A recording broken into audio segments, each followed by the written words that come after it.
Hello बच्चों, omega coaching classes में एक बार फिर आपका स्वागत है। जैसे कि हम आपको बता रहे थे कि मोस्ट इंपोर्टेंट क्वेश्चनों की सीरीज जो है इस टाइम हम आपके लिए लेकर आए हैं और उसमें जो है चैप्टर 1, 2 और कंप्लीट हो चुके हैं। लेकिन चैप्टर नंबर 3 के बहुत सारे क्वेश्चनों की वीडियो अपलोड हो गई है, लेकिन जो इसके अंदर जो हमारे 100 क्वेश्चन है उसमें 18, 19, 20, 21, 22 इसके 4 क्वेश्चन और बचे हैं। Linear equation into pair of linear equation two variable, दो चरों वाले रैखिक समीकरण के जो जितने भी हमने क्वेश्चन निकाले इसमें से काफी सारे क्वेश्चन हमने करा दिए हैं, लेकिन अभी कुछ क्वेश्चन बचे हैं जो एक दो वीडियो के अंदर अंदर आपके तक पहुंच जाएंगे।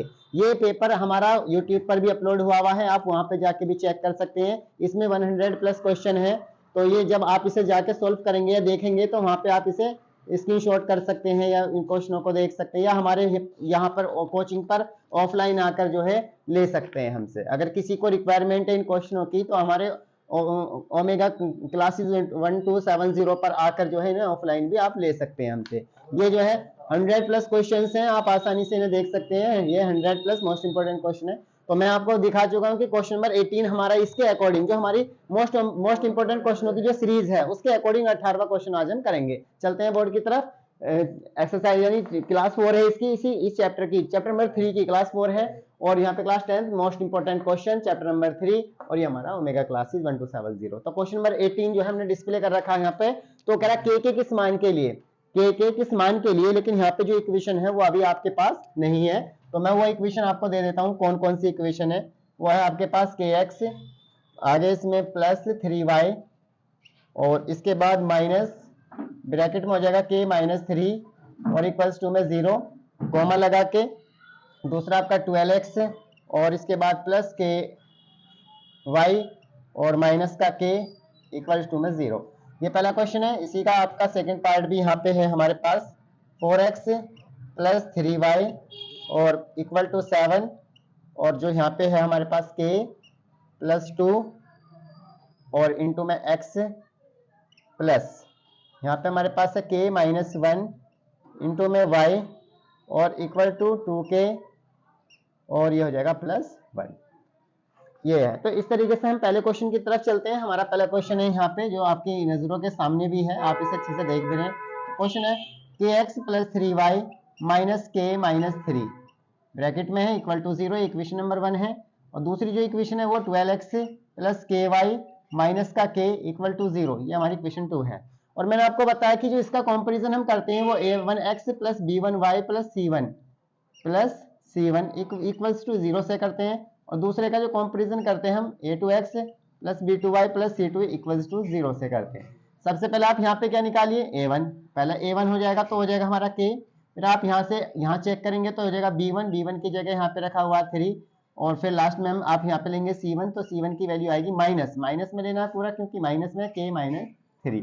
इसी तरीके से a2 की वैल्यू निकालिए, a2 की है आपकी 12, फिर आप यहाँ से b2 निकालोगे तो b2 आ जाएगा आपका k, फिर यहाँ पे आप c2 निकालेंगे तो c2 हो जाएगा माइनस का k। लेकिन इसमें एक चीज, एक इंपॉर्टेंट चीज कही है यहाँ पे, एक होता है जब उसका कोई हल नहीं होता, एक होता है जब बहुत सारे हल होते हैं। यानी हमारे पास यहाँ पे 3 रिलेशन ऐसे होते हैं जो हम 3 तरीके से देखते हैं। एक तो जब होता है जब दिए हुए समीकरणों का कोई हल नहीं होता। एक होता है जहां पे एक ही हल होता है, द्वितीय हल होते हैं, मतलब कोई एक ही हल होता है। और एक ऐसा होता है जहां पर अनेक हल है। तो ये क्या कहना चाह रहा है, ये कह रहा है रैखिक समीकरण युग्म के अपरिमित रूप से अनेक हल हैं। तो मैं यहाँ पे बता रहा हूं अनेक हल के लिए, अनेक हल होने का जो प्रतिबंध होता है वो क्या होता है, उसे आप देखेंगे। जो यहाँ पे इसका रिलेशन होता है क्या होता है। तो अनेक हल होने के लिए क्या चीजें होती हैं, कब कहते हैं हम, जब a1 upon a2 equal to b1 upon b2 और equal to c1 upon c2, ये रिलेशन जब होता है तब हम कहते हैं कि दिए हुए समीकरण के अनेक हल हैं। तो इस वाले रिलेशन को आप यहाँ लगा दो। अब इसके बाद क्या करना है, यहाँ पे वैल्यू रखिए। a1 की वैल्यू कितनी है k, आपने यहाँ पे k रखा। a2 की वैल्यू कितनी है 12, आपने यहाँ 12 रखा। इसके बाद b1 की वैल्यू कितनी है 3 रखिए और b2 की k रखिए। इसके बाद यहाँ पे c1 की वैल्यू माइनस इंटू में k माइनस 3 और यहाँ पे c2 की माइनस k। अब आपके पास है ये फर्स्ट, ये आपका सेकंड और ये आपका थर्ड। अब इनमें से कोई से भी दो को ले लो। अगर मैं कह रहा हूँ फर्स्ट एंड सेकंड से, अगर मैं फर्स्ट और सेकंड से लेता हूं तो मुझे यहां लिखना पड़ेगा फ्रॉम फर्स्ट एंड सेकंड, या आप लिख सकते हैं फर्स्ट एंड सेकंड से। जब आप फर्स्ट और सेकंड को लेंगे तो जाएगा k अपॉन 12 इक्वल टू में 3 अपॉन में के, क्रॉस मल्टीप्लाई करिए, के की के में मल्टीप्लाई करिए, के स्क्वायर हो जाएगा, 12 की 3 में करिए तो 36 हो जाएगा।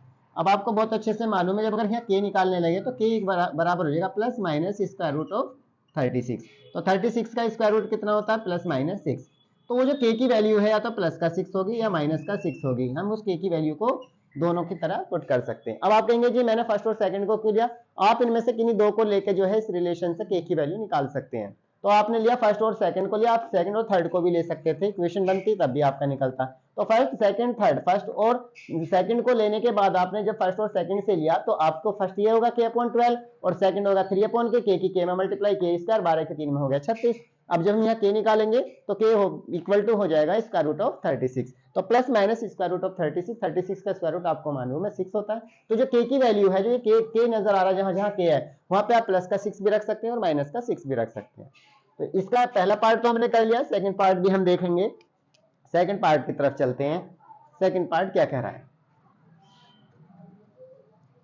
तो सेकंड पार्ट में क्वेश्चन आपके सामने लिखा हुआ है, बिल्कुल सेम है, अच्छा क्वेश्चन है, के की वैल्यू निकालने के लिए ज्यादातर अक्सर पूछ लिया जाता है।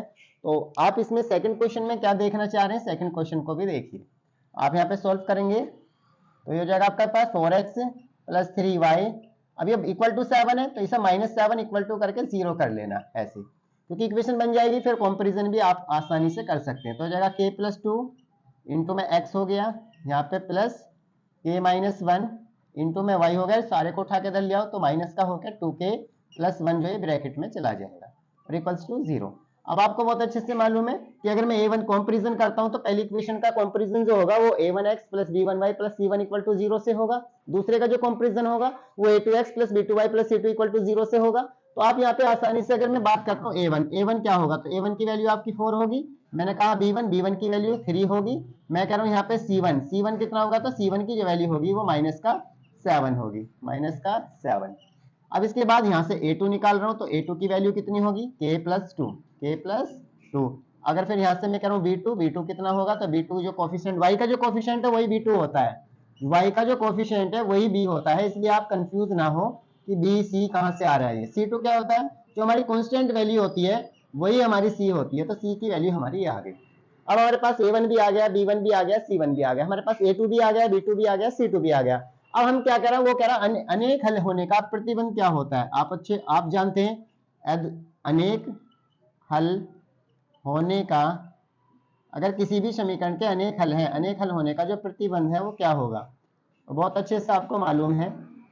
आपके तीनों रिलेशन याद होंगे ये, जब दिए हुए समीकरणों का कोई हल नहीं होता, a1 upon a2 equal to b1 upon b2 does not equal to c1 upon c2, यानी दो तो बराबर होते हैं, तीसरा बराबर नहीं होता। जब दी हुई समीकरणों का एक हल होता है तो इसका मतलब a1 upon a2 does not equal to b1 upon b2, यानी a1 upon a2 b1 upon b2 के बराबर नहीं होता। और जब दिए हुए समीकरण कोइंसाइड होता है, यानी बहुत सारे मेनी सॉल्यूशन होते हैं जब इसके, तो सीधा सीधा आप कह सकते हैं कि a1 upon a2 equal to b1 upon b2 equal to c1 upon c2, तीनों बराबर होते हैं। इस रिलेशन में दिए हुए समीकरणों के अनेक हल होंगे, तो अनेक हल होने का प्रतिबंध कौन होगा, यही होगा, कौन सा, a1 अपॉन a2, आप उसका नाम लिख सकते हैं, क्या होगा, a1 अपॉन में a2 equal to b1 upon में b2 equal to c1 upon में c2, ये होगा।